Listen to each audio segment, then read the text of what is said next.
What's up, everybody? Welcome back to T3. Mr. U's in the house. Shane's in the house. Herb and Rod are on vacation, flying around this great nation. And we got Ben Parker coming on in from Sports and Money Podcast. He'll be in here in a few minutes, hopefully. But Shane, how you doing, man? Good to see you again, man. I'm doing well. I'm happy. Here representing for Herb and Rod, even though they're not here. Yes. Got the Alabama sweatshirt on. Wow, and Herb on his podcast loves to rock the boonie hat. So I figure I steal from him all the time on this show. I might as well steal an outfit from him as well. You stole the outfit as well. Wow, that's like stealing to another level. Well, I'm excited to be back, man. I missed you guys last week. I was out sick for most of you guys that were checking on some of our posts. I'm not 100%, but I couldn't go 3 weeks without seeing you guys and talking sports with you guys because next week is Thanksgiving. We guarantee they ain't going to be here. So I had to try to get inside here and make it work. We got an extended show today because we're out next week and I was out last week. So hold on to your hats. We're going to be here for a while, taking your questions and your comments on the show and let you talk sports with us. So we're excited about having you guys back here. And let's see what we got going on in the comment section, already getting cranked up. The Fun and Football Podcast. Loving the show already. Thank you so much for your support. Appreciate you, man. Lady Alfred's in the house. She said, roll tide. That's right. Here. Oh, man, I love this. I love this. All right, so we're getting love here already. All right. This is Herb from Herb and Rod's Podcast, Tuesday nights, 8 p.m. CST on Central Time. I'm here for like 10 minutes. All right, bro. Guess what? We'll take it. We'll take it. And, bro, you ain't first. The Fun and Football Podcast beat you by a couple of inches there. So sorry about that, but it's all good. Glad to have everybody here in the house. All right, so we got a lot going on. We're piling about 10 pounds of fun into a 5-pound bag. So we're going to see how that turns out. All right, Ben's in the house jumping on with us. What's up, big boy? What's going on, everybody? How y'all doing? All right. I love this. The crew is up in here. All right. Just about everybody is here. So we're excited about that. Had a whole bunch of folks coming on here. So we'll see what we got going on. But let's start off real quick, man. I want to give our new network a shout out. Right now, you might have heard this maybe a couple of weeks ago, but T3, our show, is now part of the Sport Coin Network. It's a new sports network. We're dedicated to helping fans find sports content while helping content creators grow. If you're tired of hearing the same old voices on the big networks, I know I am. Break away and find some refreshing sports content like Sports Coin and like this show and many shows under the Sport Coin Network. So thanks for listening. Thanks for joining us and supporting us. Big things are happening, so you are definitely a big part of that. So thank you for putting your listening ears on and supporting our show. So we're excited, man. So we had a lot going on. All right, so we had a lot of poll questions. Now, one thing you know about me, if I'm under the weather and I can't do my normal stuff in life, I'm going to have poll questions all over social media because I'm just thinking I can't function. So when I was sick for that whole week plus, I'm not even 100% yet. I put a lot of poll questions out. I didn't realize there was that many of them. so I was just talking about 2 poll questions, but I got like 6 on this on the docket. I'm like, it's okay. We're gonna go ahead and go through all of them, have fun with it. I'm gonna talk to some of our fans who I don't understand some of their answers. We're gonna get on that just a little bit. But the main 2 poll questions, we'll tackle those first. Get your thoughts on those. Then we get to the other ones. And since Herb was on vacation, couldn't be here, he is chiming in the comment section, but he has some videos for some video responses to some of the things that we are talking about on today's show. So you'll see him. He'll still be here with us. He's just going to be recorded from a location that's undetermined. But all right, so our first poll question was about Thanksgiving. It's coming up next Thursday. All I hear about at this time of the year is what food item isn't working and the one that they love the most. So I put a poll out here. What's the most hated? What's the Thanksgiving food item that you hate that everybody else seems to just love for some strange reason? Now I had a good few. It was about maybe 50 or 60 votes. A good few answers there. Cranberry sauce came in almost dead last, 11.1%. How could you hate cranberry sauce?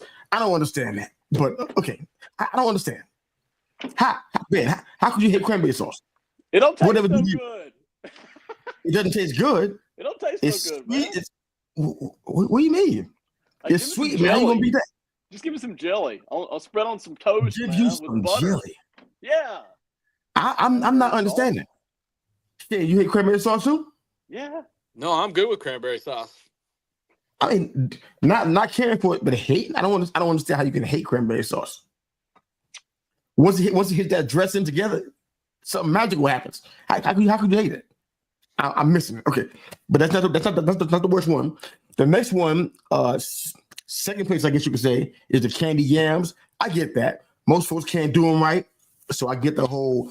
That was like 29.6% of the vote, almost 30% of the vote was candy yams. But the number one food item hated, which I'm kind of surprised by it, is the green bean casserole.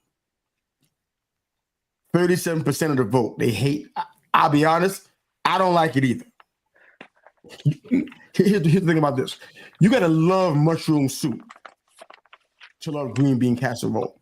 Now, raise your hand if you eat mushroom soup by itself. Nobody's hands are going to go up, right? Nobody does that. You only get mushroom soup for one reason. That's a green bean casserole, and it's the main part of it. So if you like mushroom soup, guess what?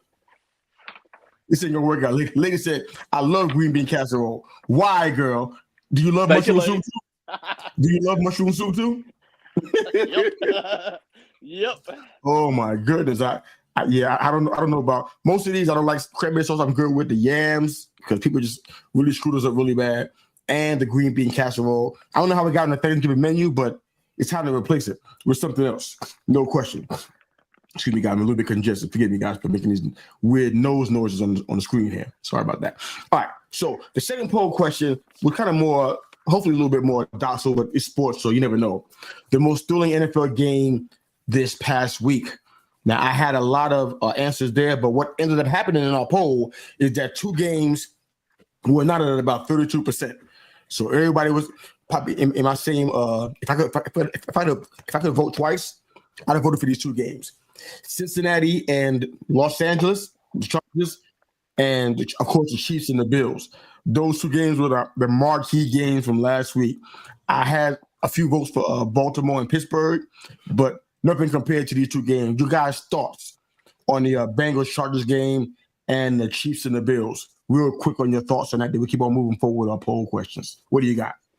I mean, I like both of those games, but I picked Cincinnati and the Chargers. I thought it was all around a better played game. The other thing is, I mean, we've talked about it multiple times, but Cincinnati as a team is just a fire right now. But Chase and Burrow are leading the league in everything else.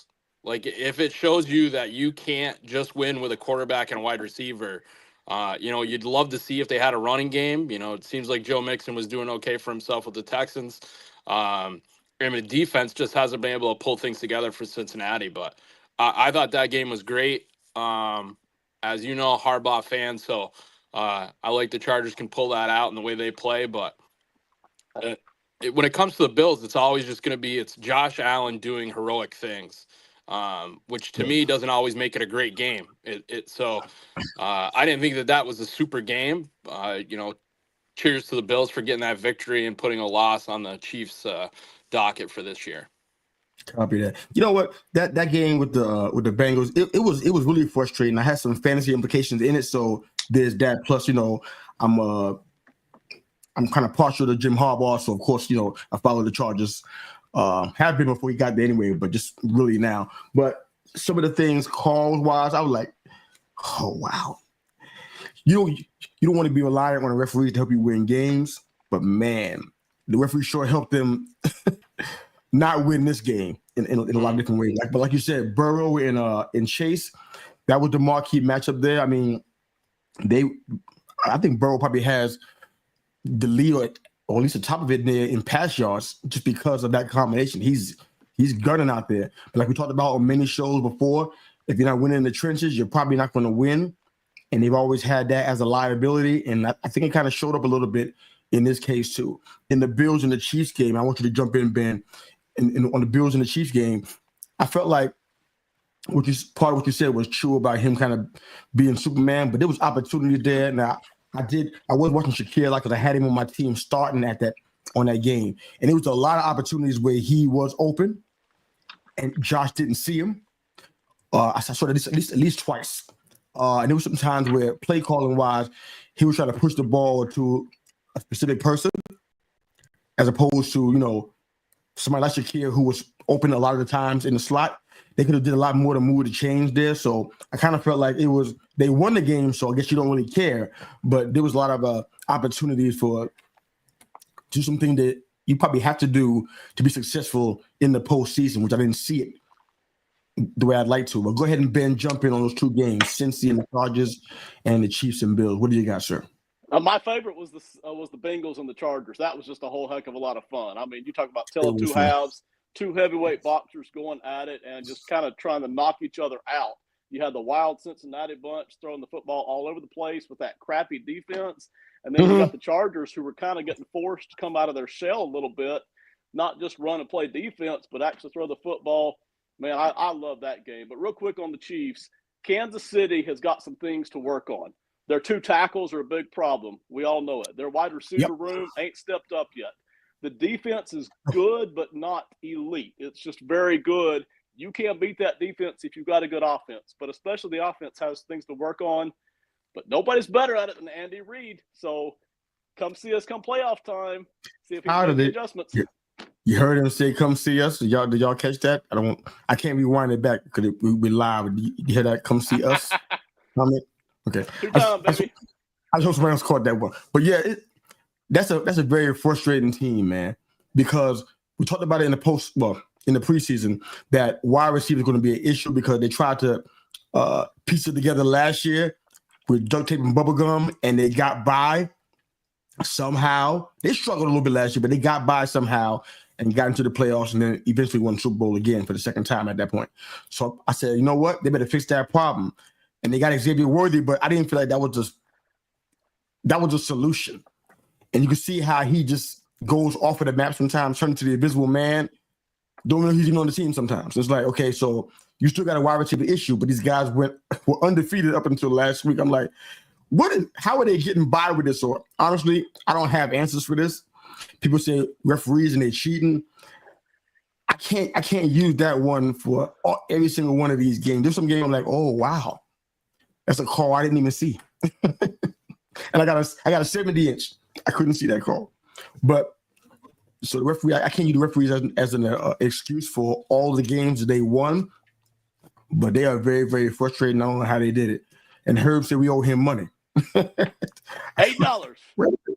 We didn't. I don't think we agreed on any of this. So what do you mean? Okay, checks in the mail. Herb said this is the Bengals' last team's chance to make a run for it. Felt like, yeah, I think this season may be over. Based on the record right now, they have to do a lot to. They're gonna need somebody's help to get into the playoffs. By themselves, if they just won out, I don't know if that would even be enough for them. And that's the kind of game that you win. I mean, because you have studs that Higgins was back, and he was basically unguardable last week. And it's like you got him and you got Chase. Like, what else you looking for? I love me some Chase Brown, partial because he's on my squad, but you got everything you want. And if you use Gesicki, I mean, now you got what's the other guy's name? He's been taking all of Gesicki's targets, but you got tight end production. You're targeting them. I mean, what else you looking for? The trenches are issue again. We talked about that before on many shows. You know what I'm saying? But you got offensive firepower. What else you looking for? And can't get it done. And the kicker, for the most part, except for last week, he's generally one of the best kickers in the league. What else you want? That's the kind of game you can't lose. And the Chargers, to their discredit, gave this game back to the Bengals. I don't know how many times in the last maybe 8 minutes of this game. They gave them the game back like, here, no, we don't want it. You have it. You take it. And they wouldn't take it. So there's that. All right, so we had 4 poll questions. This is Mr. U was bored and sick, sitting in a recliner poll questions. All right? So this is about my crazy mind was operating with medication and just my normal crazy mind in there. One of the poll questions was, if the Chiefs had Jared Goff, what would their record be? And I had people say that the Chiefs had, now this is the Chiefs now, the world champion Chiefs. If they had Jared Goff, they'd be 6-4 or worse right now.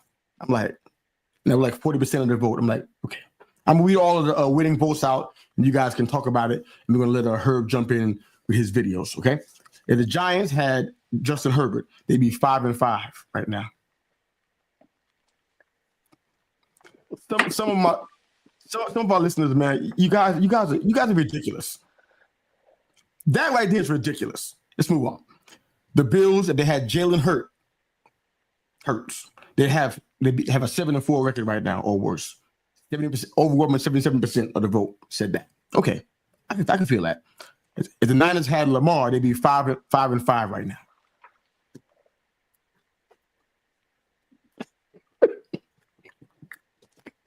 Oh man, what are you guys' thoughts on this little fun poll right here? I mean, I'm gonna go back to that Giant thing in a minute, but I'm gonna let you guys chime in real quick.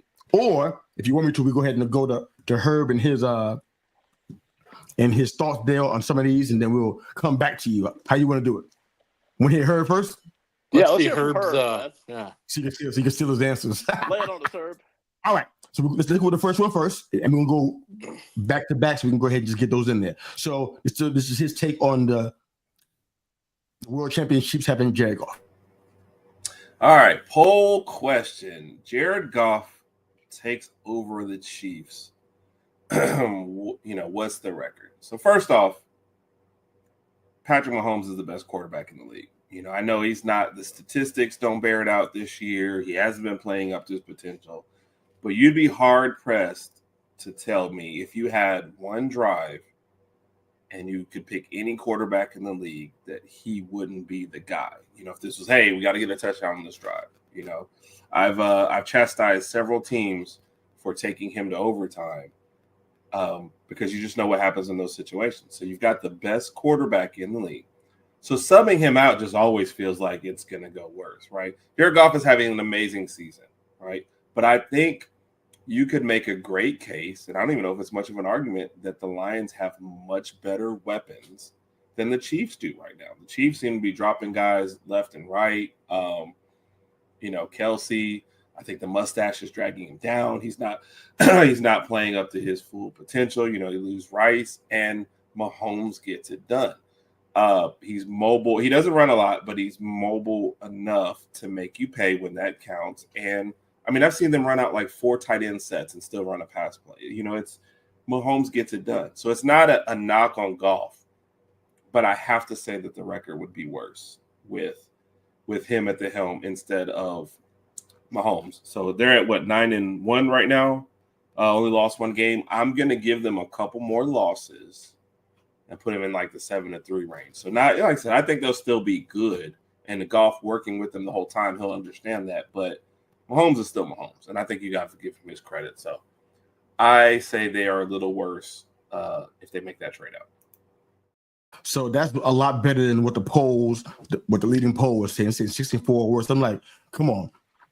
On the Chiefs, on their side, they got a lot of talent still. If Goff is doing what he's doing in Detroit, because he doesn't have a tight end like Kelsey in Detroit. Let's just be honest. I like Laporta a lot, but he's not that. It's a little bit different. So there's a lot of things, and the running back, I think it's a little bit more even. I don't think we're going to take the time to kind of parse out what that looks like. But what are you guys' thoughts on this poll? The Chiefs had Goff. Do you feel like those numbers bear out? 6-4 sounds right to you guys? Too low, too high? How you feeling, real quick? And then we get to the next one. For me, I agree exactly with what Herb said. Mahomes is the better quarterback, but You always agree with this. hey, Herb and I think a lot alike. The thing that I think is the difference here, though, is I would put him, 2 losses. Goff is playing great this year. The big thing for him is he has a better offensive line pretty much at every spot other than maybe center right now. But that allows Detroit to do an awful lot of things that Kansas City doesn't do. Mahomes pulls an awful lot of plays off. I think, he'd be good, but I was surprised as many people jumped on it. The one that jumped out to me was the Lamar Jackson one. I couldn't believe that, and the same thing for Justin Herbert. Like those other ones, those are the ones that got me. We're going to come to that one, but we got to get to this Giants Herbert one first. But Ben, any thoughts on the Chiefs golf? You feel pretty good about where it was poll-wise. My main thought is I didn't think I was going to get the cheat off of Herb this week, but man, he's with us in video and on the chat. I get cheat off of him all night, man. So I love it. I'm right there with him. I would have put them at 7 wins, but that's not available. So I'll drop them to 6-4 since the 7-win market isn't available. That'd be worse.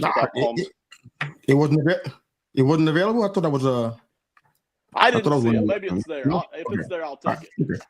Well, Herb definitely took it, so you definitely can without question. All right, let's go ahead and deal with this elephant in the room with the Giants and Herbert. Okay. Listen to me. Hear me without any fandom. I'm taking all the fandom out. I promise you. I agonize and analyze this thing so much that there ain't no, this is just homerism. I don't even talk. It's already out of me. It's been excreted out of me. There's none in me right now. I'm looking at things for what they are, common sense. You can't sit here and tell me that we wouldn't have a winning record the past 2 years, at least, if Herbert wasn't back. You can't tell me that. We would. It would be phenomenal. We wouldn't be talking about a top 10 pick in the draft, but sure. We have our quarterback of the future, and we would have the games that we lost, they were mostly on quarterback play. We eliminated the problem with just him being there. Not the line. Can't blame the line this year because they vastly improved. Can't blame the running game because Tracy's been a stud. Yeah, he's not Saquon, but we love some Tyrone Tracy. You can't say that. Theo Johnson is coming on as a TE1, which nobody really expected. I thought he was going to be the TE2 this year behind Bellinger. None of that happened. He's taking over. You know what I'm saying? Jalen Hyatt, I think he's still on the team. I saw him on the depth squad, but I don't know. I don't know if he's on the team still. I guess he's still laying spirit. You know what I'm saying? But we got wide receivers that are catching the balls. I mean, when the ball is coming to them, the guys are open a lot. Malik Neighbors is open a lot. You think Herbert can't find them? We would have won the majority of our games if he was there. What are y'all talking about? The key thing is Justin Herbert would not be quarterback 4 right now playing scout team safety. I can guarantee you that. Like that, this is a different team with him at quarterback. That was the one that threw me off the most. Like you could, I can't imagine how you would think that record would be that with him. I don't understand it. I want them to identify themselves. I know they won't. They just pick the polls anonymously, which Twitter sucks at. Put their name next to it so I can get after them. 5-5. We could have did that with Daniel Jones if he saw open receivers. We could have had 5-5 now. We're not even trying that hard to tank. They're not even working that hard at it. It's just happening like whatever. They're not even trying that hard. This poll's ridiculous. Just to be fair. Let's hear Herb start on the Herbert. So the poll question: Justin Herbert on the Giants. I mean, first off, you'd probably be hard pressed to find more starting quarterbacks playing worse than Daniel Jones right now. So, other than putting me in there, I'm not sure how your win total doesn't increase. So, my first instinct is, yeah, it's going to increase with Herbert in there. You probably win a couple more games with him making throws, like the Panthers game comes to mind. Given the state of the roster and the part of the rebuild, would you want that though? You know, if Justin Herbert gets you a couple more wins and you lose draft position, I mean, you would have the caveat of you don't have to draft a quarterback in this next draft, but getting all the draft capital you can would still be a great thing. So Herbert, I think he would get you a couple more wins, and then once management realized this, he would come down with like a mysterious case of like, I don't know, whooping cough or have a hangnail and have to sit out a couple extra games just to ensure that they, that they lose. But to answer the specific question, the Giants with Herbert probably win a couple more games, but in the long run, they're worse for it. So that's my. This is the very first time that I could think of, as long as Herbert and I have worked together, where I didn't understand one word that he said. I didn't understand a thing that he said. And I listened, I'm like, a couple more games. Would you please go back and look at the win and look at the games that we lost and look at the totals? Did we get beat by 30 by anybody this year? How about 20? Matter of fact, you might be hard pressed to find 10 points as a differential. Herbert would have changed the entire game for us. You kidding me? We wouldn't have to go in the draft and try to find no Shador or no Cam Ward or maybe a Jackson Dart in the second round. We wouldn't have to even worry about it because we'd have the quarterback of the future, a young guy with a cannon for an arm. What world? Do y'all have any thoughts about this? If not, I'm gonna move on to the next one because I'm getting ready to explode right now. They did lose to the Eagles by 28-3, but other than that, yeah. Okay. Saquon just ran it, but Malik Neighbors was open so many times in that game that I don't even know what to tell you. If you can't see that Herbert would dramatically improve that team, I can't convince you. There's nothing I can say.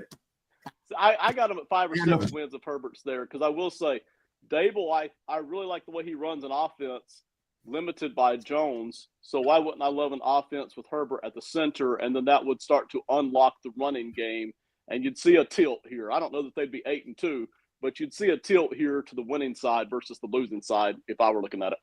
If they won 5 games, that's where you put us at there. 7-3, 8-2 right now.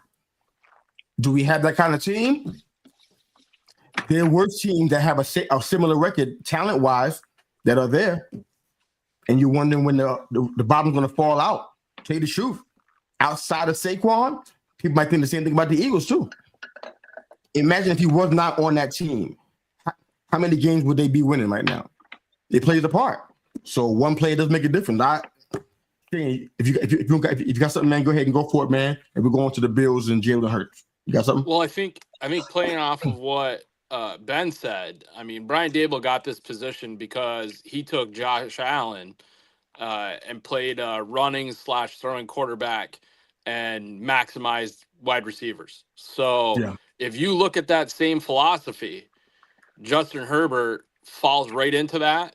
You can see, you're telling me there's no way that the wide receivers that he could play with the Giants are that much better than what he has on the Chargers team right now. Like, just Malik Neighbors blows the rest out of the way, and I love Ladd McConkey, but he knows he's not a number one wide receiver. Quentin Johnson has played great this year, but has been non-existent up until now. For him, he's played great. But so you look at that, there's no way that I think that the Giants are worse. Their defense is playing great this year. Getting pressure on the quarterback. You cut down on the turnovers. I agree with you. Philly put it to him, but that was more Saquon Barkley putting it to the Giants than it was anything else.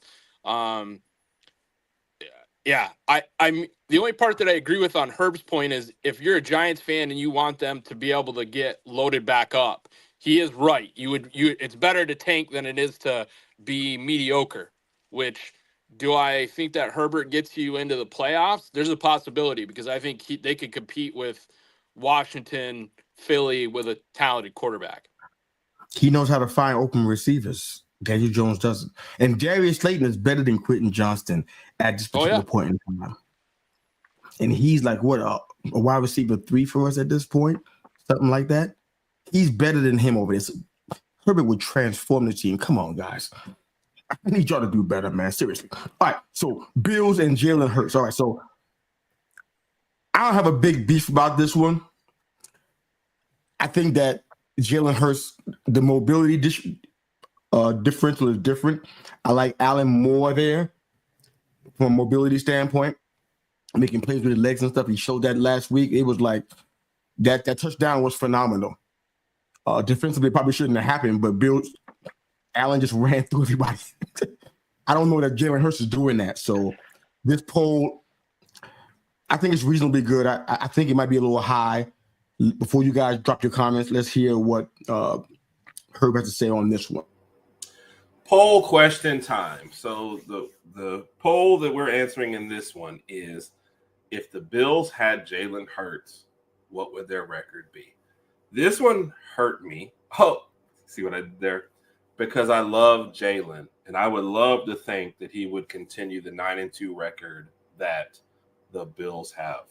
But I have to go with less. I just think the Bills don't have as many weapons right now as what. Now they're building their wide receiver core, so I should say that. But I feel like the tandem that Philly has, and with the tight end Goddard there also as well, I feel like and with Barkley coming out the backfield, I feel like they've really set Jalen up to succeed. And I feel like the Bills maybe have a little bit less. I did like the Cooper trade. I feel like that helped. But I just feel like Josh Allen is better suited to carry a team than Jalen is. So I could see their 9-2 record slipping to like a 7-4. Still good, still lead you the division.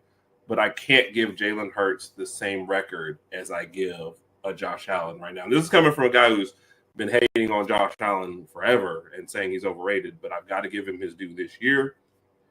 The record, if they swap out those two quarterbacks, I think still is a winning record, but I don't think it's as good as with Josh Allen. So, all right, that's right in line with the poll. What?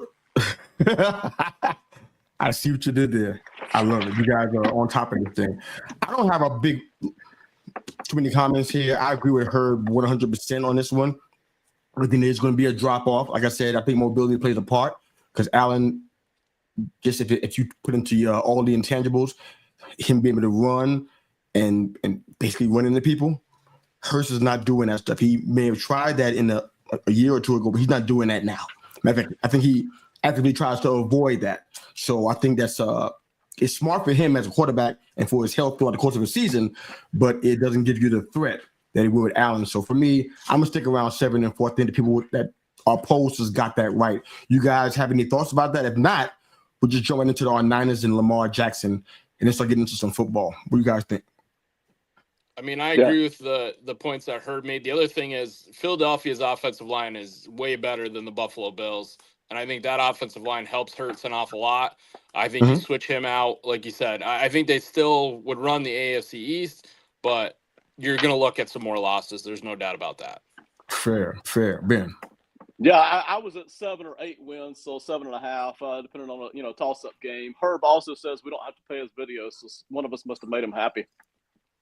Oh, I didn't get to any of that stuff yet, but I'm glad we don't have to pay any bills. I'm kind of not in the place to get our $8. What happened with Shane?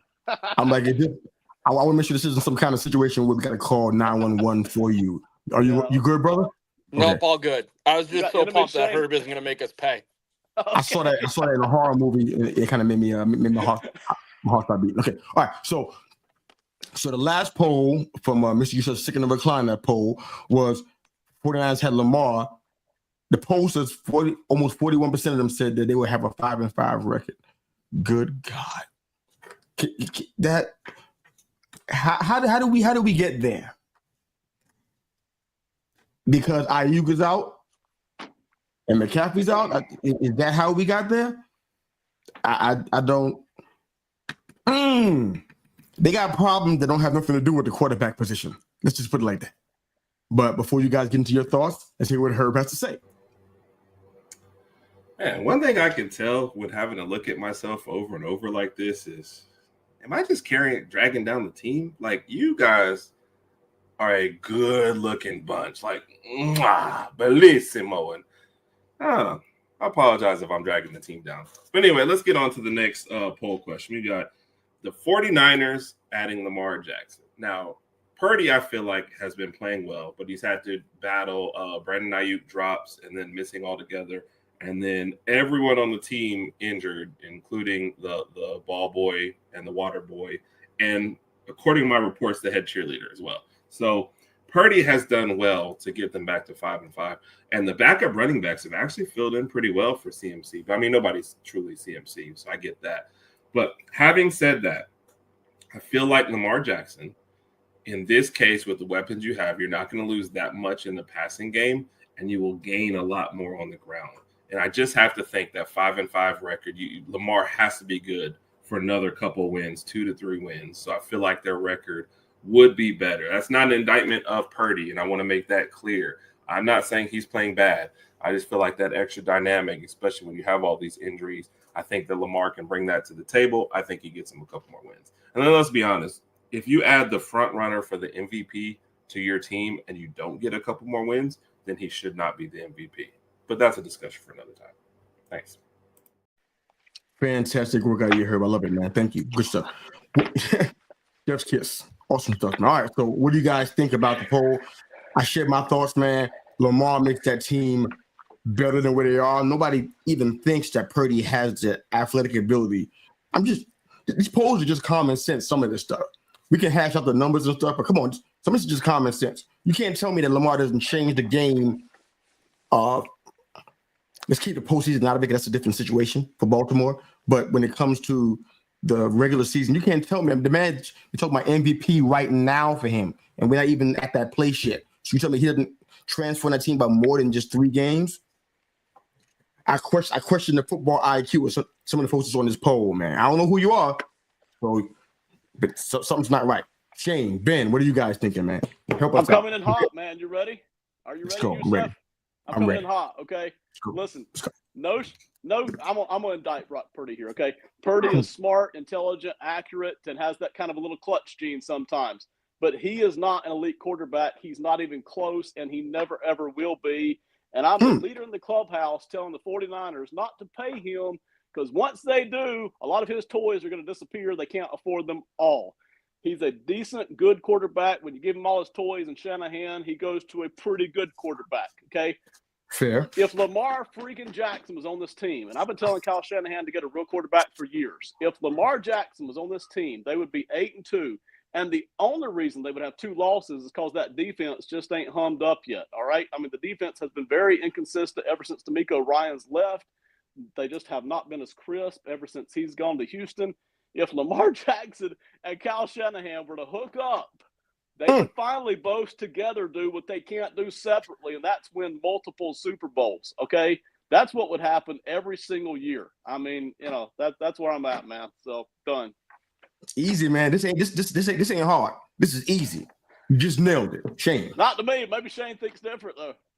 Could be. The only thing I would disagree is maybe on the win total, but on everything else, I'm pretty solid on there. I think Lamar Jackson and that type of offense, you see running lanes that Brock Purdy can't develop against, that you put Lamar Jackson in there, it's even more dangerous. I also think with him and the way that I think they would also slow the clock down again. You know, if you're San Francisco, just like you said, the defense hasn't clicked, but they're also out there longer than what they have been. The defensive line isn't getting the same push. I also think having a guy that makes some of those plays sometimes elevates everybody else too. Like when you're 3rd and 13 and you go, okay, Brock Purdy's going to have to throw this ball to Kittle in the middle of 3 people. Lamar Jackson can take care of those 13 yards by himself and make it a 57-yard touchdown. Yep. Throws the ball well, runs faster, bigger, stronger, has won more games. I mean, I don't know how anybody can think it'd be 5-5. I don't understand. Just think about this, okay? Lamar's on offense on the Niners, right? Ball is snap. Lamar's moving to his right. Everybody on the opposite side is thinking he's going to run, right? So they're moving. The cornerbacks are moving off of their man because, like, okay, they got to go ahead and try to protect the run. Lamar can, he has the ability to get into the second unit. We've seen him do it before. You mean to tell me they ain't gonna open up Debo and Pearsall for a big play downfield, 30, 40-yard? Really? It's going to happen almost every time because he's a threat to run the ball. This ain't hard to figure out. You need to go to football university to figure this. This is not hard. These poll numbers are ludicrous. What are y'all doing out there? I don't know what you're smoking on this one, man. The others I can see. I got questions about all of this. Y'all can come for me on Twitter. My boys will be here with me because we seen the same poll y'all seen, had the same questions, and y'all responses outside of a couple of them, ridiculous. Sorry. Just ridiculous. Absolutely ridiculous. All right, so let's talk a little bit about NFL. Just busting you guys' chops. All right, so for time purposes, what games jumped out at you besides Cincinnati and the Chargers? And I guess besides the Chiefs and the Bills, too. Anything else that jumped out that you guys kind of wanted to highlight real quick? Once you do that, we hear Turby. He has a couple of thoughts on 2 different games on his. And then we'll jump into our predictions, and we just keep the train moving a little bit. What you guys got? I mean, for me, the only other one that sticks out is anytime Detroit plays right now. They are a wagon right now. Tough offensively, defensively. Special teams has come through for them too. I think they've started to really separate themselves right now. Somebody dropped that question. Now I'm going to come back to that one in a little bit. Refresh me. Let me come back to that one. Steelers and Browns. All right, go ahead. You done, Shane? Yep. All right. What you got, Ben? Yeah, for me, there's not two games so much as two play callers. Thomas Brown, the new play caller for the Bears, helping out Caleb Williams, really getting him not so much back on track throwing the deep ball, but hey, let's just get the ball out quick. Let's really spread. Let's do one read, two reads. Let's run football. Let's throw screens. Let's keep it tight. Let's not turn the ball over. Let's not get inside our own head. Really could see a huge difference there. And then Sean Payton doing the same thing for Bo Nix. Listen, I know Bo Nix had 4 or 5 really good throws in that game that show that he is growing and developing, but still, Sean Payton is the mastermind behind this right now. He's calling screen, run, short pass. Then he gives Bo a deep play to try his luck on it. It goes right back to screen, run, short pass. And Sean is really doing a fantastic job of building Bo's confidence. We don't know how good Bo is yet, but he's showing some stuff. But Sean is really just setting the table for him, doing a fantastic job as a play caller. Absolutely. All right, so as far as that question from Carissa, we're going to jump on that because it's going to be part of our prediction segment. Yeah. So we're going to touch on the Steelers and the Browns, so no worries there. Big Mike does a running wrestling podcast. It's a fantastic show. It'll be Thursday night at 9 p.m. EST. So you'll see it here on YouTube, or I think maybe on Twitter as well. I'm not quite sure about that. But he said, what's on the other side of that poll question we had was the Lions and Mahomes. I'm like, that would be phenomenal. Think about it. Mahomes is throwing to Jameson and Amon-Ra St. Brown. You know what's going to happen. It's going to be sick. So that's incredible. I like that Herb guy too. He did a fantastic job today. Thank you, bro. Those videos were on point. We got a few more coming from you still. So that would be amazing. And I don't know that would be the case. I doubt very highly he wants to move his family to Detroit. He already got issues with break-ins now where he lives. You think he can move to Detroit? No, sir. Sorry. No hit in Detroit, but let's be real about it. You guys ain't got a great crime rate record, okay? That's all I'm saying. I'm from New York, and I'm saying that, so trust me. No more poll questions on the Giants. It wasn't but one. I hardly even do them. All year, probably did 2 all year. Let me give you guys a break. What is he talking about? We hardly discuss my team. I can't take the response to the poll question. That was ridiculous. Herbert would. Do you know the Giants fans would jump out the window and hope they don't die if they got Herbert on their team as a quarterback? Do you know what they would do? How they would act? They act like they won the Super Bowl in October. They would go crazy. It's that much of an impact. Trust me, everybody knows it. So I said the folks that did some of our polls, and your videos were incredible, man. But awesome stuff from you. All right. So anything else as far as a game that kind of jumped out? There's so much stuff that happened that we can talk about. I'm concerned about the Niners because I feel as though even though McCaffrey's back, and I'm glad I got him on fantasy, so I'm glad about that. But he's except for last week, I mean, he's already made a difference already just being back. But the challenge is that they're 1-3 in division games, and they got Green Bay and Buffalo coming up next. Those aren't going to be no easy wins. Let's be honest about it. They got to be near flawless to get into the postseason now. So it's like there's just a lot going on. I don't know if they can do that. I mean, this is the third time in 4 division games that they get the lead up in the fourth quarter. I'm saying. So how we feeling about a stat like that relative to who's coaching teams? Like, is he safe? Is he good to go when you have a lead like that? That's a coaching situation. If it was any other team, we talk about those guys being handed their hats and getting out of here. Why are we not saying that about Shanahan? Because he's really good. That's why, man. Okay. Listen, okay. Shanahan may not ultimately stay with the 49ers over the next few years if they get into some cap trouble and if Purdy doesn't ultimately show he can win Super Bowls. But for right now, he's still so respected, and they've won so many games over the past few years, and they've been to either an NFC title game or a Super Bowl so many times over the past 7-8 years. It's tough to let go of him. That's fair. Who has the most infuriating late game losses, man? The Bengals or the Niners? It's happening to both of them. I'm like, there's a poll question for you. Who's infuriating you the most with their Bengals late for season, me. late game Bengals. struggle. Yeah. Okay, why them and not anybody and not the Niners? Why They're them? so Well, because close, man.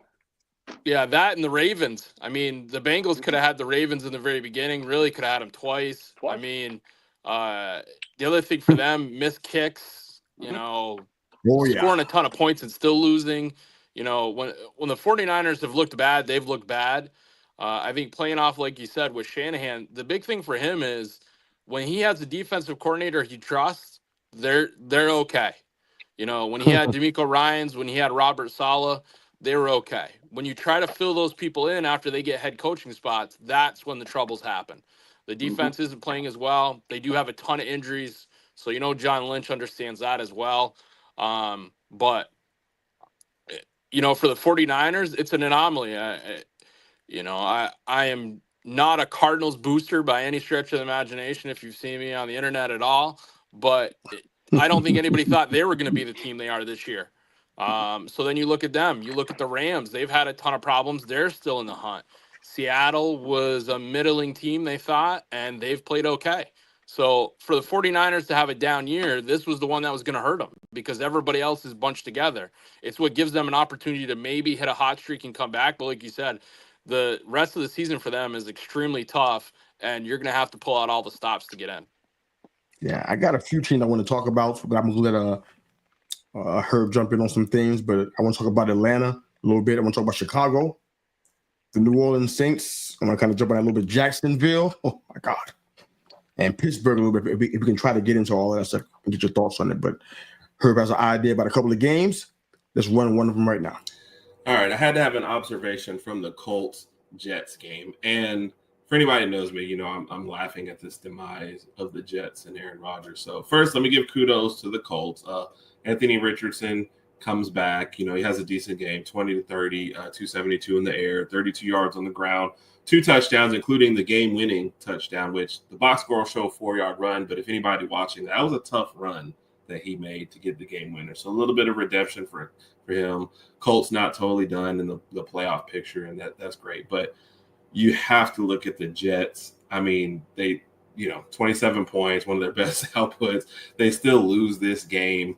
The general manager gets fired. So if you're keeping score, your coach is gone, your general manager is going. I'm pretty sure by the end of this season, the water boy will be coaching a couple games and probably fire him after that's gone.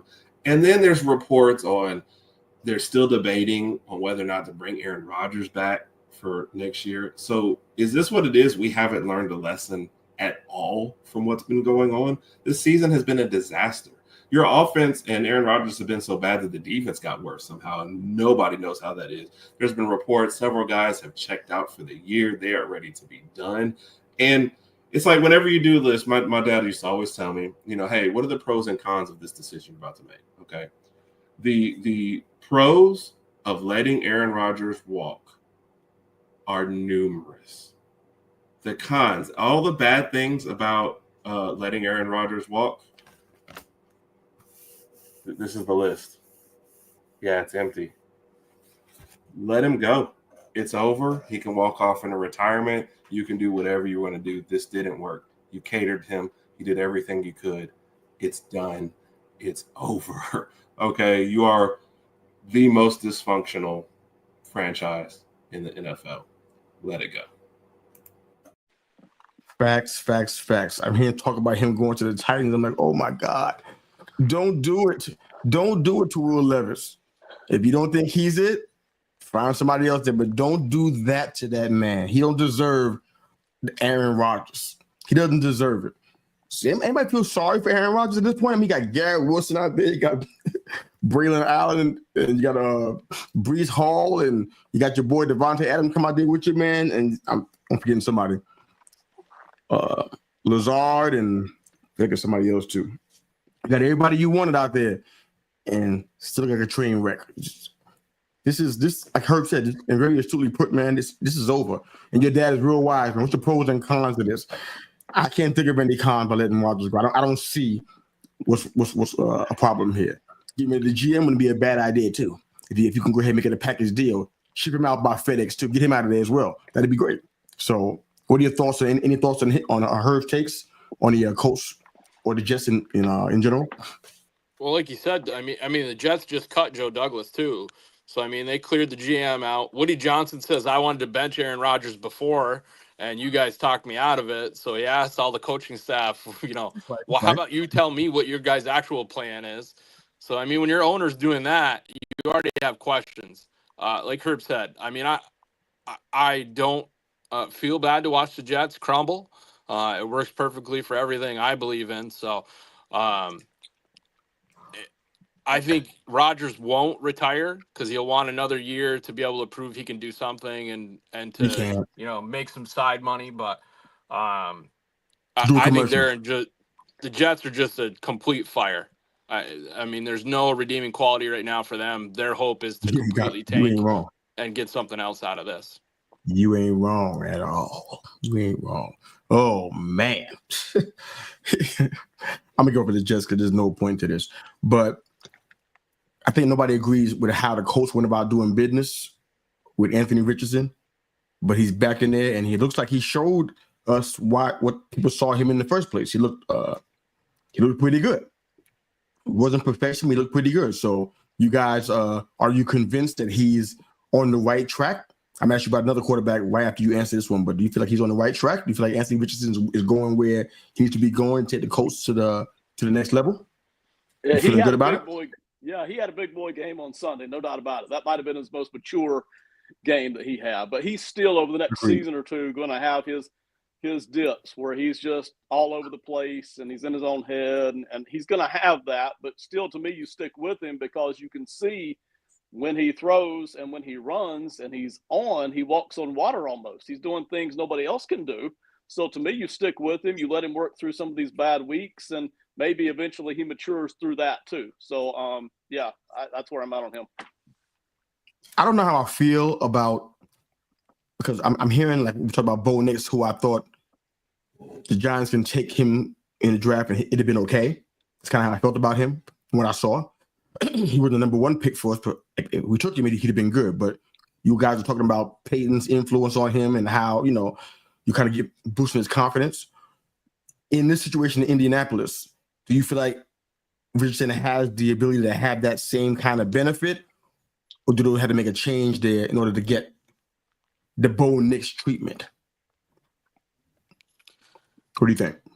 I mean, I think Ben and I have talked about this before, especially with Sean Payton. I think the key thing is he took Bo Nix, and the thing that Payton does well is he takes his quarterback's number one talents, and then he designs the offense around that. So he knows Bo Nix is going to throw a good short ball. He's good on completion percentage, so that's what we're going to do. We'll throw a bunch of screens. We'll have a couple of short tosses, and then I'll let him pull something out. The thing with Anthony Richardson and Shane Steichen is the number one thing you have is athletic talent. It's not quarterback skill. It's not touch. It's not a whole bunch of other things. I don't think he was coached very well at Florida. I don't think he performed all that well other than amazing athletic talent. Yeah. And I think the same thing has happened with the Colts. I think the Colts would have been, I understand getting him, but they, in the years past, have just made the wrong selection on their, next quarterback to fill in. They tried Wentz. They tried, people at the end of their careers. For them, it maybe if you made a run like Atlanta, where you pulled in a quarterback that can maybe not be super athletic, but he's going to get the job done, and then you make a draft pick with Richardson, like how Atlanta has kind of set themselves up right now, I think that would have been the play to make. I don't see Richardson with the Colts long term. I think the fact when he pulled himself out, I think that puts you in a tough spot with the team no matter what, regardless of how tough you play from here on out. There's always going to be people that bring that back up, and I think it puts him behind the eight ball. I hope you're wrong on that one, because I don't need them in the draft trying to take a quarterback. We good. We need to have some time to have that conversation out. So we don't need anybody extra coming in. So I mean, I feel like he can work his way back. You got quarterbacks like Rodgers who had a stigma attached to him, and they, for the most part, they weathered the storm. I think he can do it too. I mean, I think he need to. If I was him, I would do everything I can to make that happen. I wouldn't be trying to look for another shot because the grass always looks greener until it ain't. You know what I mean? But if you think about this quarterback right here, how about Sam Darnold? he had about 3 games where he took a precipitous dip in production, to say the least. And he came back, I think it's 6 touchdowns in 2 games now. I don't know. I'm not comparing him to Richardson, but there's some things that feel like similarities to me. Like, okay, are you the guy? Because I know that when JJ comes back, he's going to get every chance to be that. That's why they picked him so high. But somebody's going to need a quarterback. And I've heard people try to mock trade him to the Giants. I heard all types of stuff. Is Darnold? Do you guys trust Darnold if your team needed a quarterback right now, and the one that you have can't play for whatever the reason is? Do you trust Darnold to take over and lead you guys in upward trajectory, so to speak? For me, no. And I'm not trying to take shots at Sam Darnold. Before the season, I probably liked him better than a lot of people liked him. But man, listen, if you give Darnold one of the better play callers in the NFL, which O'Connell is, he's top 8 or 10 easy, and you give him all these weapons and a pretty good offensive line and a defense that's all kinds of crazy aggressive with Brian Flores pushing all the right buttons, yeah, he'll look pretty good on most weeks. But even then, under the best of scenarios, with the best wide receiver in football, even then, he's still going to have 2, 3, 4 games a year, and it may happen in the playoffs where he just throws out 3 or 4 picks, and you're toast. You are done. You have no chance, So, no, I don't trust him, especially they're not paying him a whole lot right now. If he were to hit free agency and some team, 1 or 2 teams starts bidding up on him, God forbid, and you're paying him $30 million a year, and now you don't even have as much cap space as the Vikings are operating under right now. So, no. I would love to bring him in as a quarterback who competes for the starting job with a rookie on a very cheap price, but there's no way I'm paying him any bundle of money to run my team for the next 2 to 3 seasons. Copy that, Shane. Yeah, I agree with Ben on that. I think Sam Darnold's like a 1A quarterback. When you need him, he can come in, he can score some points for you. Yeah. I think it also hurt. The Vikings defense had a pretty hard drop too. Flores and them got pounded on those games that he didn't play well, but the defense didn't play well either. So the Vikings on a whole took a drop on those. But the thing is, I've seen Darnold with other, Ben brought up, a strong offensive coordinator, Kevin O'Connell. He was with Shanahan, as a backup, and times when he put in for there, he didn't look great with that offense. Will he make plays for you? Yes, but I think he's going to still he's on that second level. He's not a quarterback that's going to drive an offense for you. Can he lead an offense and kind of keep you while you have a quarterback that's going? Yes, and I think that's exactly what Minnesota thought. Until JJ came in there and played as well as he did in the beginning and then got hurt. I think if JJ stays healthy, they would have started the season with him. So that makes sense. All right, let's talk a little Baltimore and Pittsburgh. I heard a bunch of chime in on that. It says a lot when Tomlin takes your starting quarterback out on 3rd down in the red zone and brings Fields, and it says that's kind of a message, don't you think? If you're Russell Wilson, what are you thinking about you right now? You're like, okay, we're in the red zone, we're on 3rd down. We got to have a play right now, or we're kicking a field goal and Boswell can hit it, but we need a touchdown. And you sit me down to bring Fields in. Well, not only that, and then Fields slides early. Yeah. You put the more athletic guy in, and then he makes the less athletic play. So I don't know. I mean, Tomlin's got a lot of magic. The defense plays well for them in Pittsburgh. He's one of the great coaches. He finds a way to win games, but I mean, that offense still in and of itself is not great. It doesn't matter which quarterback you're playing with. In the red zone, Wilson was 2 for 9, and 2 of 9 for 7 yards and a pick in the red zone on that game. So no, I if I look at that stat alone, I get why Fields should have kept him in there longer if that was the case. But I get that. Let's see what Herb wants to share about Baltimore and the Steelers.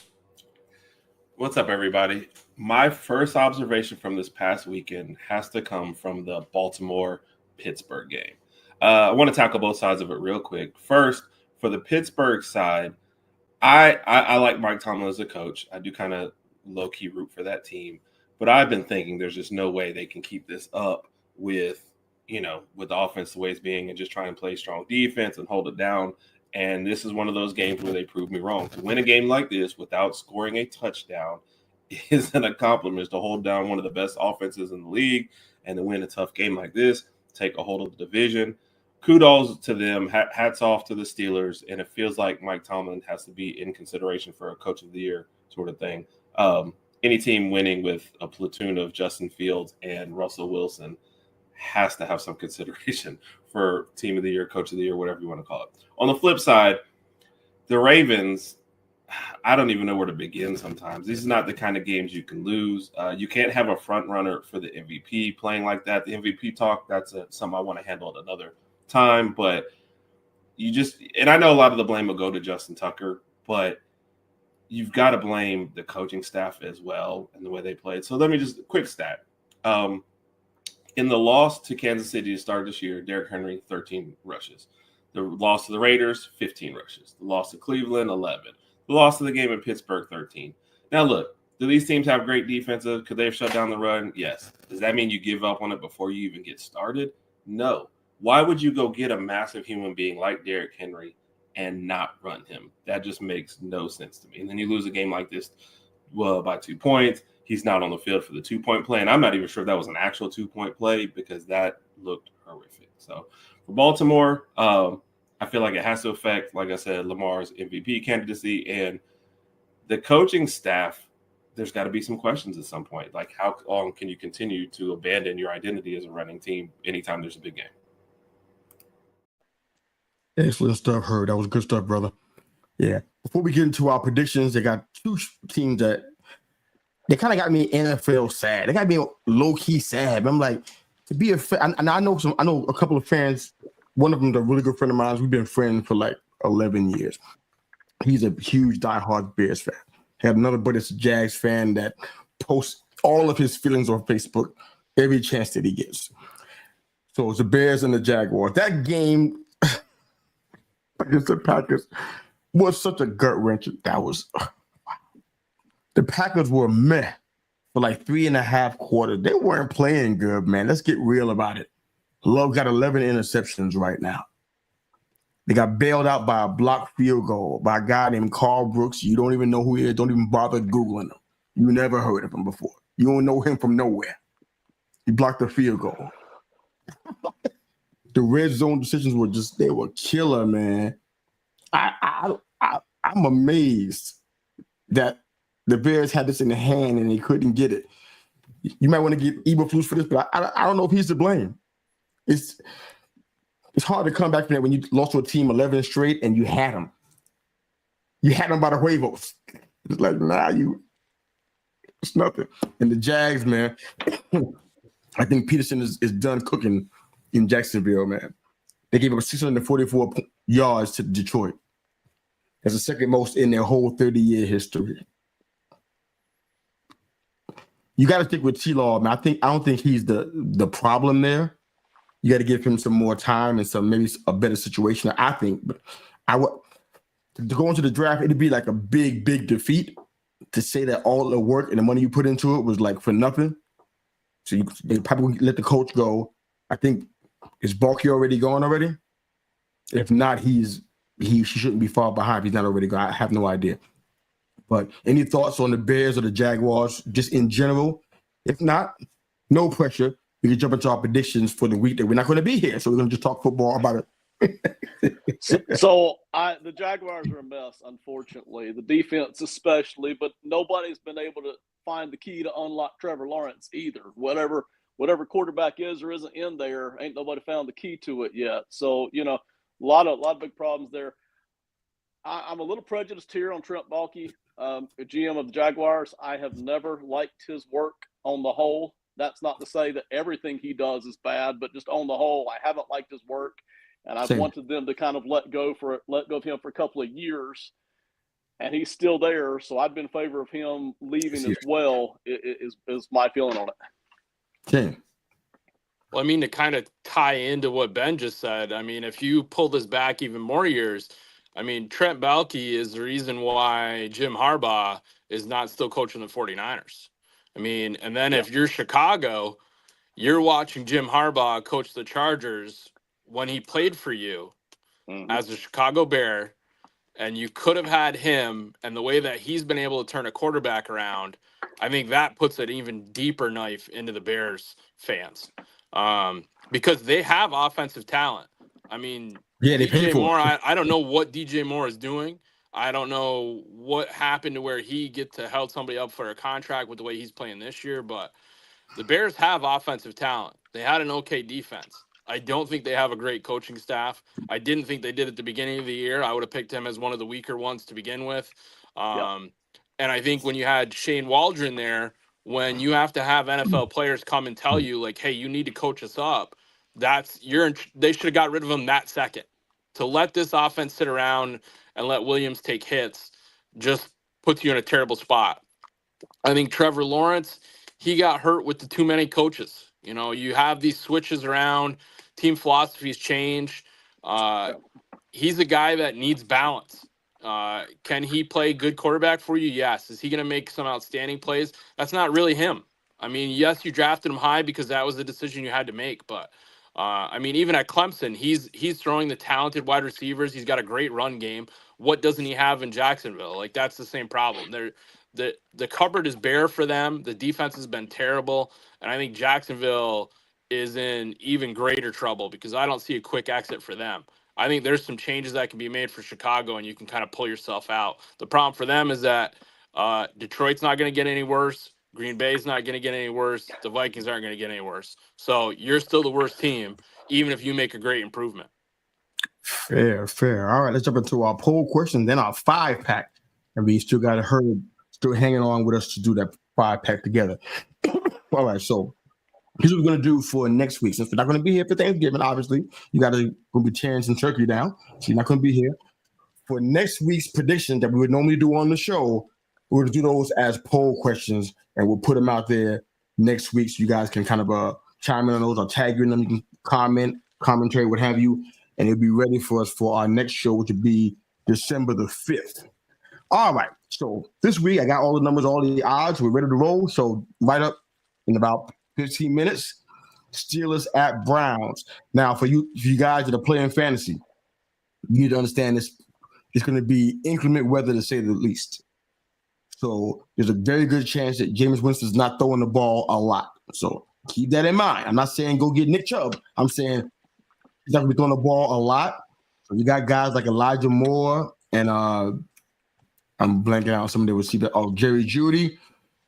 Just kind of beware that, kind of temper that with the appropriate amount of caution because it's not going to be a whole lot of ball throwing, I don't think, in that particular game because of the rain and stuff. So it's going to be a lot of run game stuff going on. And I think the Steelers play well in those kind of conditions. That's kind of their thing. Harris and Warren are going to probably be running up the gut tonight. But Steelers and Browns, I got the Steelers here to win this. Definitely taking the points here for sure. Probably could be a lot more than that. But what do you guys got? Steelers, Browns. I have Steelers as well. Makes sense. Chiefs at Panthers. I'm not even looking for an upset here. I'm not even going to do it to myself. Chiefs, they got them at 11.5. I'd be surprised if it's not more than that. I got Mahomes in one of my squads, so you know what? I'm good with that. As long as you throw the ball and throw touchdowns, I'm good with it. How about you guys? Chiefs? Across the board? Easy stuff. All right. Titans at Texans. This was a little harder for me because Stroud has been struggling. I'm going Texans here. I like the numbers. And Nico's back. Go blue. You know it, baby. Nico going to go off in this game. I'm ready for it. I'm going Texans here. How about you guys? What do you got? Texans as well. Texans. Oh, we just rolling 3 for 3. Oh, it's gonna be 4 for 4 with this one. Lions at Colts. I ain't picking the Colts. Not in this lifetime. Detroit all the way. I'm going Lions. I'm not even gonna do it. Surprise me and beat the Lions a bit. I don't think it's gonna happen. All right, Shane. This might veer off here. We're 4 for 4. Might veer off. Pats at Dolphins. I'm going Dolphins here, brother. I love you, man, but I can't do it, brother. I'm going Dolphins here. They're starting to click, and you can starting to see it a little bit. Hill's getting the ball again. Wallace involved in the offense. I don't think the Pats got nothing for that, man. I don't think the defense is ready for it. I'm taking that 7.5 Dolphins. How you feeling, man? I'm going to take the Pats. Of course. Hey, I mean, normally this is the point where Raj would type in and say the Dolphins are going to dolphin. So I'll stand behind it. I think if the Pats are going to pull one, this might be the one. Not today. Ben. If it were in New England, I might go ahead and pick the Patriots too. It's in Miami. I'll take the Dolphins here. People better where it is.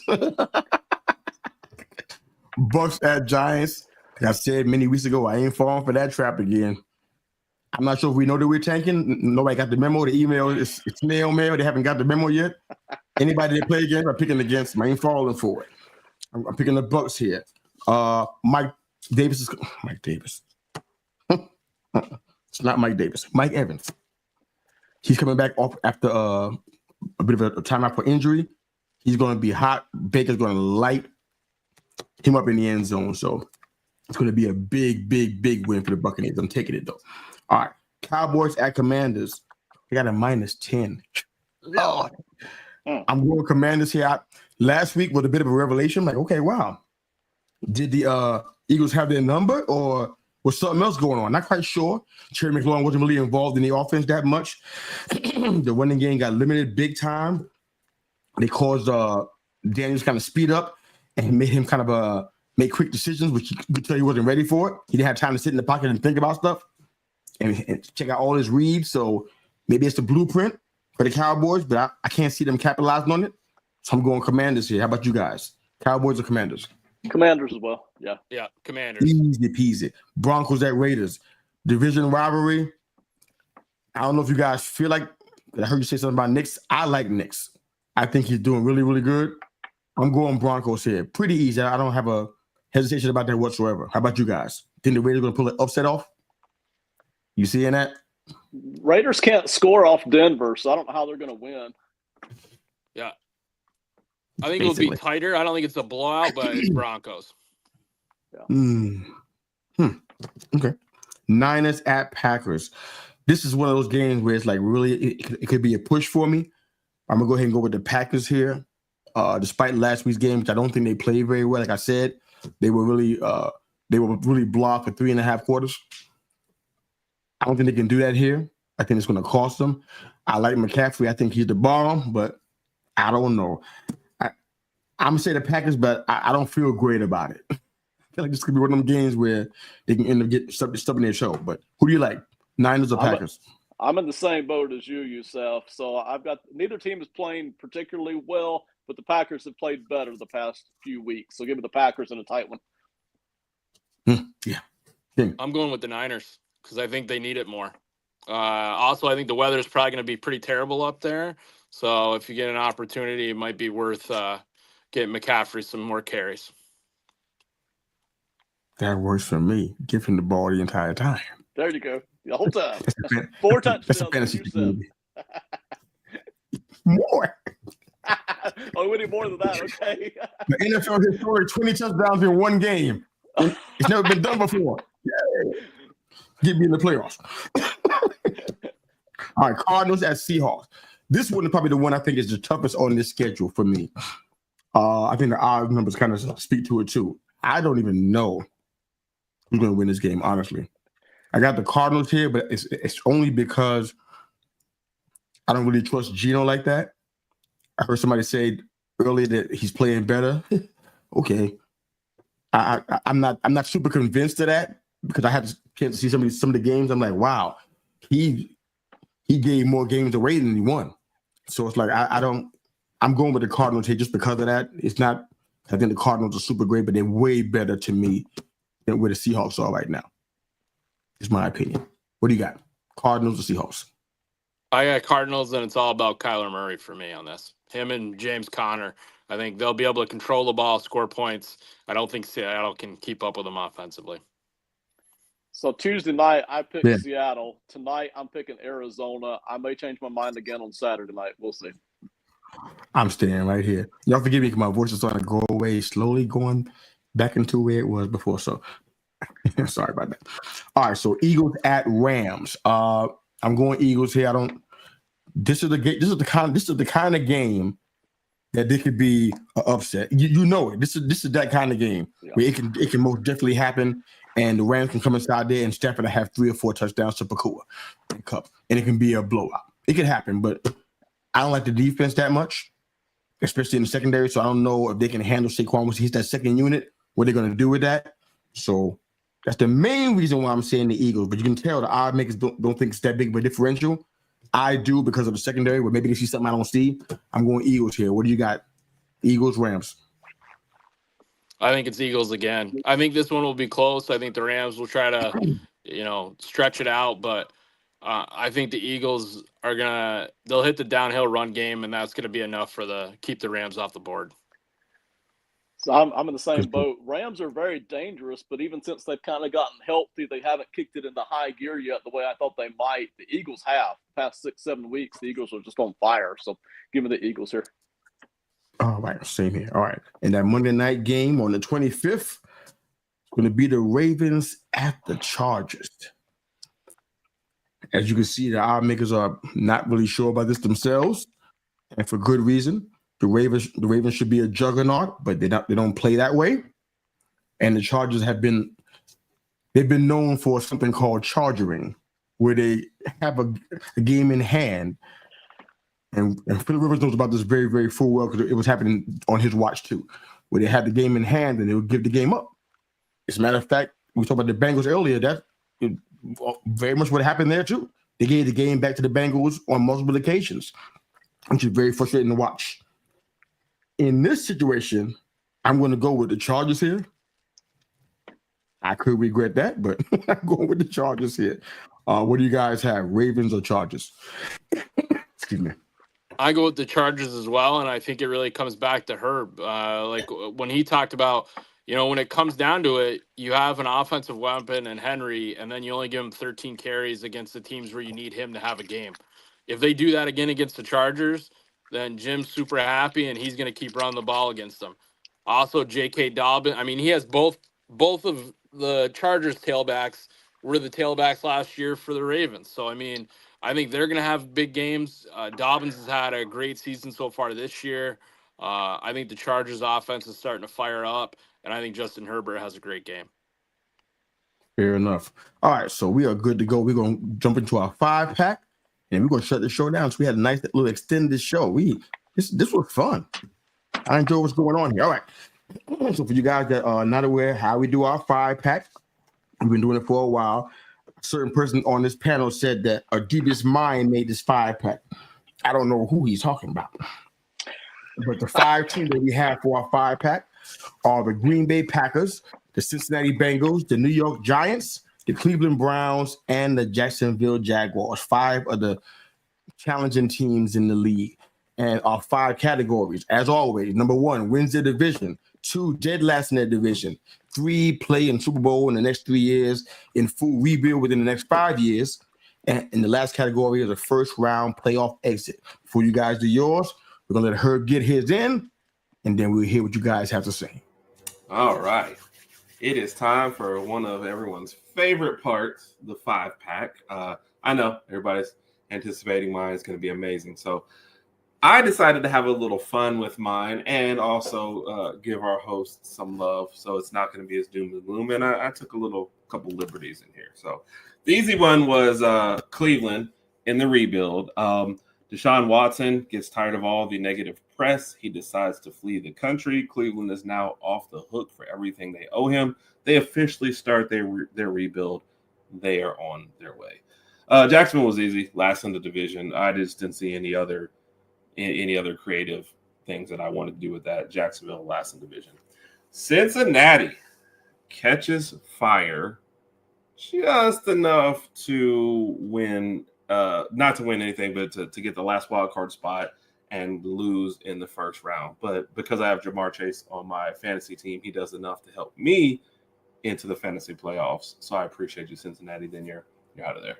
Green Bay, only 2 back of the Juggernaut Lions, whom I love, by the way, so I hope this doesn't happen. But I'm giving Green Bay first in their divisions. They catch fire. Jordan Love stops turning the ball over. They catch Detroit. They win the division.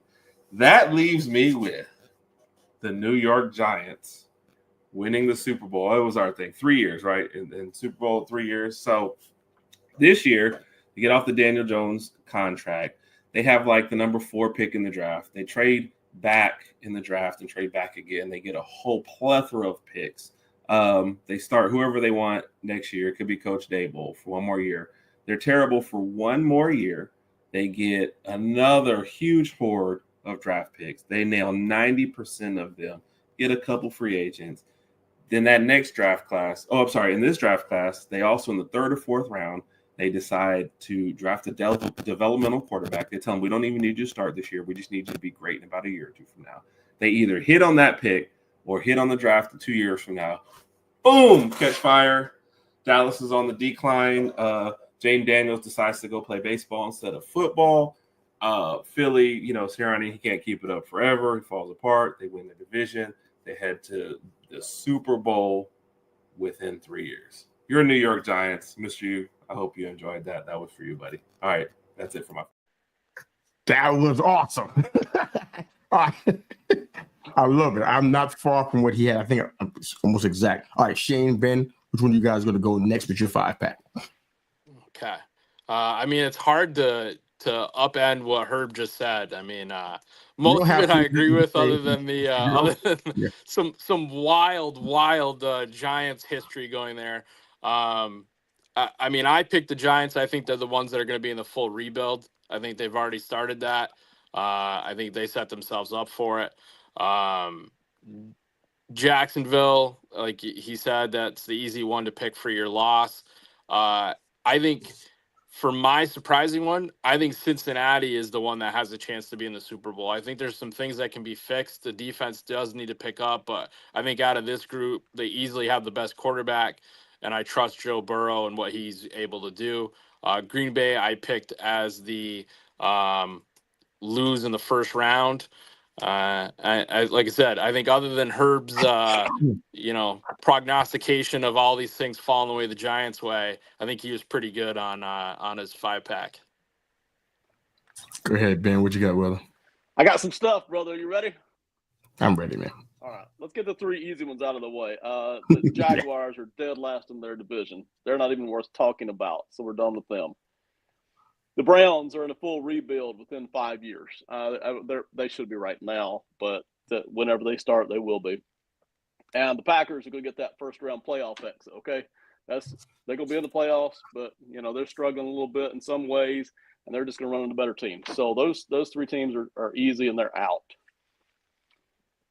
Cincinnati Bengals, brother. The Ravens lose 5 out of their last 6. The Steelers lose 6 of their last 7, including 1 to Cincinnati. Really? Cincinnati doesn't lose again, and they win their division, and they go on to win the Super Bowl this year. Wow. Wow. This is the fault of the devious mind that puts these little 5-pack polls together, so I can't be held responsible for anything that comes out of my mouth here. All right. This is tough, man. I don't blame you. All these teams have, I think, maybe with the exception of the Packers, maybe, but they got some severe challenges in a lot of areas. It's really tough to speculate here. I'm gonna do the easy ones too. Mine is pretty much what you already heard. I got the Jacksonville Jaguars dead last. I think it's gonna be like that for a while. They got a lot of things to adjust and deal with. I don't think a change in coach is gonna solve the problems they have. So they got to fix some stuff. I got Cleveland in the full rebuild. I mean, honestly, there's really no way to avoid that because you got James Winston playing, and I love what we've been seeing from him in the past few games or so. But let's be real, long term, when other teams got tape on him, there's nowhere in the world he's going to be out there being a quarterback, even a quarterback 10 in the league. It's not going to happen. So they have to make changes there and get somebody they can have long term and not just a journeyman. So if any team in here is set for a rebuild, it's really going to be them, man. They got to do it at so many different places. Look at running back. I mean, honestly, Nick Chubb is. You never know if he's going to come back to where he needs to be at, where he was before after the surgery. I mean, he had, I think it was the ACL and MCL, I think it was. So he's, if he's going to ever get back to what he had the explosions he used to have. So these guys are in full rebuild mode for real. I had Green Bay winning the division, and I had my thought, I wanted to put Cincinnati in the Super Bowl the next 3 years, but I don't know if Higgins is going to be there. I almost doubt it. So if he's not there, it changes everything. Because now you're relying on Chase, and everybody's going to be recognized that, you know what, you're throwing the Chase because you don't have anybody else. So that's the main reason why I said I can't put them in the Super Bowl in the next 3 years, because their team's going to be dramatically different. Matter of fact, I think in the next 2 years. So by default, I got the Giants in there. Honestly, worse things have happened. I don't know how it's going to happen. I don't have a scenario. The one that Herb had was good, but the idea of tanking for another year, that's not music to my ears. I don't want to hear that. I feel like we have too much good talent that we're wasting by the idea of tanking for another year. I mean, guys like Lawrence and Thibodeau and these guys got on the defensive side, and then guys like Hyatt, we can do stuff around that. I don't know if Slayton's going to come back because a big contract for him isn't the best idea. Probably let shit go. So, to me, get some guys to come in and just ball out, maybe out of the draft. It elevates our draft stock. It elevates our stock in the NFL, because look at our division. Look at where the other teams are going right now. Even the Eagles, even though they're on the top of the division right now, look how they're playing. Look how they look. You know what I'm saying? So this is like the most vulnerability we had in a long time. So, and like I said, if we had a quarterback that was competent, we have a winning record right now. We have a 650. We have a point 652 that's playing out here right now, just because of the quarterback. So I don't think I think our margin of error is a lot. No, our differential is a lot smaller than I think. So I'm going with that. Out of the list that we had, I didn't have much of a choice, but I think that's pretty good. All right, so we are at the end of the show, man. This was fantastic. We didn't do the last of my 5-pack, man. You missed the best. You do yours? I didn't touch New York, man. I'm surprised you missed them. This was the best part. What you waiting for next week? I spent 30 minutes on this just for you, man. All right. I got the Giants playing in the Super Bowl the next 3 years, and I got 2 ways for them to do it, and neither one involves tanking this year or next year. You ready? I'm so ready. All right. Door number one. Assuming Dable's gone, okay? You hire Ben Johnson to come be your head coach. He's going to need a defensive coordinator. You either get him Matt Eberflus or Robert Saleh. They'll both be available. He's going to need a quarterback. You get him Shedeur Sanders, and they're going to light it up.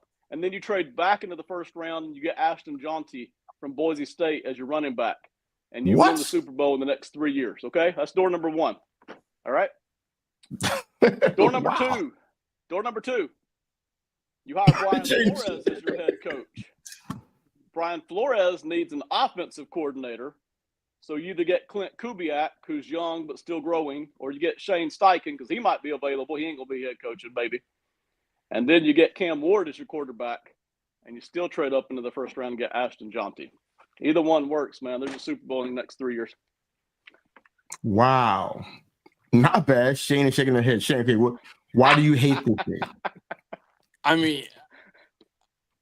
mean, this has just turned into a Giants fan's, I can use some unsavory terms, but this is a fever dream. Wait a minute, man. How many you've been on this show for a minute now? I go out of my way to not talk about the Giants because I don't want to explode. And then 3 people picked the Giants to win the Super Bowl? You gotta be kidding me, Yusuf. We talk about the past when we talk about the Giants on this team, on this show.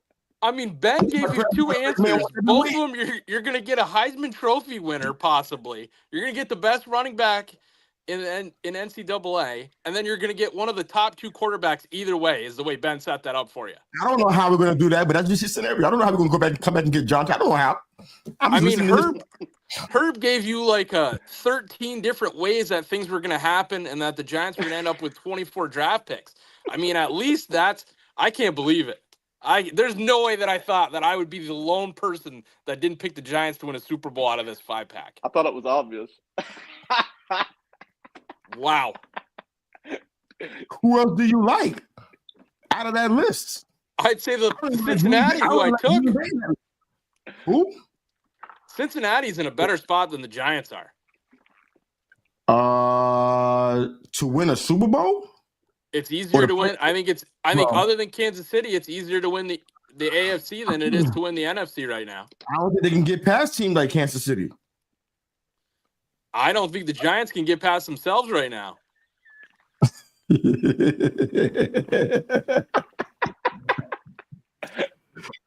Oh man! Oh yeah, little face. Daniel Jones is your fourth-string quarterback playing backup safety. Quarterback anymore, okay? Do not invoke his name on this show ever again in your life, okay? Yeah. Tony DeVito is not going to let this happen. He's not here. He's going to play great these next couple of games. This will crash your whole quarterback theory. I can't believe it. I'm ready for the draft, man. I mean, what you want, man? I'm going to go make green bean casserole. This is ridiculous. you don't you show it. I'll put that mushroom soup in it. I'm gonna drag you all over Twitter. Don't you put it on? Don't you put it on? You better not show a picture of it. I know that. You guys are bad cranberries. I think everybody's liquored up on this one. Drag you. Never been drugged. Don't you do it, man? What you want us to do, man? We already ready for a draft. We have no choice. How you want us? You think our team is that bad right now? Yes, I do not think they're 3 years away. What? I mean, you switch it around, Yusuf. Say if we put the Patriots, I'm not picking the Patriots to do that. You know, like I said, I think the Giants still have a lot of worries. I think not having Daniel Jones would get that, but that's not getting you a Super Bowl. I'm not saying that, but I mean, how? Okay, you. Oh man, look at what's been happening. We going in the extra innings talking about this, but you dragging this out of me. I didn't want to do all of this. I tried, man. Look.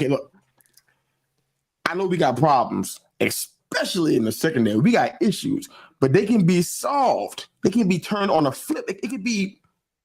They're solvable. We'll need 3 years to solve no secondary. Matter of fact, I don't think we need 3 years to solve the quarterback situation. What we're seeing is elementary stuff not happening. When Daniel Jones Day was it's elementary stuff. I'm talking about as close as you and I are on the screen is where the wide receiver is to the quarterback, and Daniel Jones can't see him, and he's open. It's that kind of stuff. It's simple stuff. If we have, like I said, I don't disagree with you. I mean, I think Daniel Jones is terrible, but I thought he was terrible coming out of Duke too. Like, I mean, I don't think he was the right draft pick to begin with, but I didn't think he was terrible. I didn't think he was I wouldn't have done it. But what I'm saying is you're not winning a Super Bowl with just an okay quarterback anymore. That's the problem in this whole thing. You need a premier quarterback, and I don't think either Cam Ward or Shedeur Sanders is going to be the premier quarterback that you're going to need to get that victory. Okay, is that all you need? A premier quarterback? In the NFL right now, I think if you don't have one, you don't win. The Bengals got 4 wins, correct? And the Bengals didn't win a Super Bowl. Premier. 4 wins. Premier quarterback. Yeah. Well, when you get to the playoffs, you need a premier quarterback. 2 premier wide receivers. T. Higgins is a man. He got 2 weapons out there, premier, and they got 4 wins to their name right now. I will take Cincinnati to have a better record next year than the Giants have. I stand behind it. You can take all the shots at me you want. Me? I ain't taking no shots. I'm just asking you where you coming from. Ain't no shot taking. I don't even do that kind of stuff. I just ask questions and then look at you. I ain't taking no shots. Pick Green Bay then. Put them in the Super Bowl, but I just don't see it. Exactly like I said. I mean, it's the same thing with San Francisco. Like San Francisco the last couple of years. Brock Purdy, not a premier quarterback. When it came time where you needed to win a game, didn't win the game. You know, it's to the point to where you do need a quarterback that's going to be able to pull things out for you. And I don't think that the 2 quarterbacks that you're going to draft this year are going to turn that around astronomically for you. Not by itself. I agree with you defensive back-wise, because if you do, I think the number one problem defensively for Philadelphia was their defensive backfield. You bring in a great corner, you bring in a slot back, and then all of a sudden now you're capable of playing defense in the back end. That's helped them, but I don't think they're going to win a Super Bowl either. I mean, because let's be honest, we had a place where we're going to not only be in the draft, but we're going to also be able to get a little bit more money in our hands. I mean, so free agency is now off the table for us too. We can bring in some vets. I mean, we can remodel this thing where it's not even a rebuild. We can just pull some pieces, and we got a different situation. So our defense is not the GM in the world, huh? I think if you switch GMs, I'd be more apt to think the Giants have a possibility than they do right now.